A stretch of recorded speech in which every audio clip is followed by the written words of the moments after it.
All right, let's jump right in. We all see the world shifting to electric vehicles, right? It's happening fast. But there's this one huge problem that we don't always talk about: charging. What if the answer isn't just building more giant, expensive stations? What if the solution is a massive network that's actually hiding in plain sight? To really get this, you gotta picture the EV charging world as this giant puzzle. And it's a puzzle with two very different sides. Two groups of people with completely opposite problems that are, believe it or not, totally connected.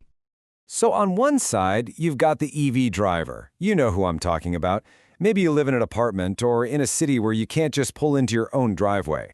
You're constantly on the hunt for a public charger that's actually open, you're competing with other drivers, and you're probably feeling that little bit of dread, range anxiety. But then, you flip that coin. On the other side is the homeowner.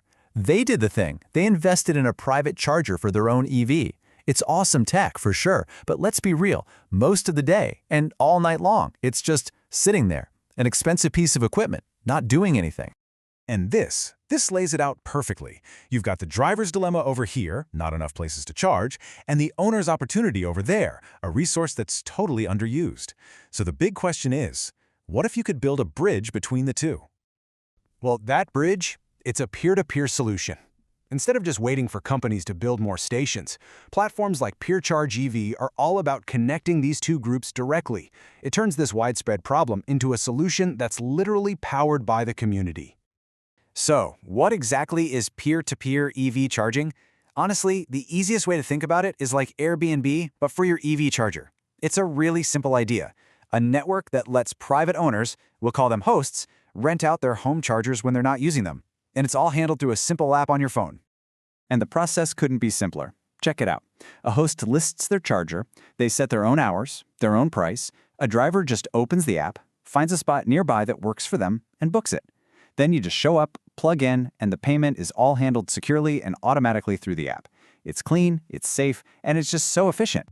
Now, let's break down what's in it for the people who actually own these chargers. Because this isn't just about being a good neighbor, right? This is about turning something that was an expense into a real, genuine asset.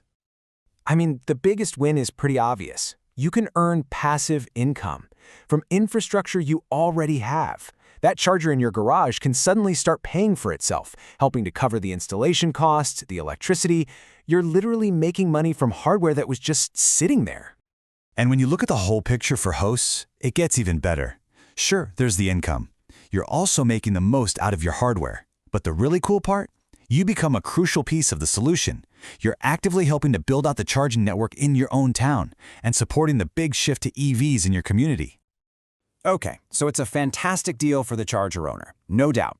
But what about the driver, the person who's actually out there looking for a charge? Well, for them, this whole system unlocks a level of convenience that just wasn't there before. And that's really the heart of it for drivers. P2P charging just makes owning an EV so much more practical, especially for the millions of people who live in apartments or condos without a private garage. It completely tears down one of the biggest barriers for people wanting to go electric. The benefits are just crystal clear. You get way more accessibility, filling in the gaps where public chargers are few and far between. It's often cheaper than those big commercial fast chargers. And maybe the biggest one of all, it crushes that range anxiety by creating a thick, reliable web of charging spots right where people actually live and work. But this is where it gets really cool. This goes so far beyond just one person paying another for some electricity. When you connect all these hosts and all these drivers, you're not just making transactions. You're creating something much, much bigger, a true community-powered infrastructure. Yeah, this phrase right here says it all.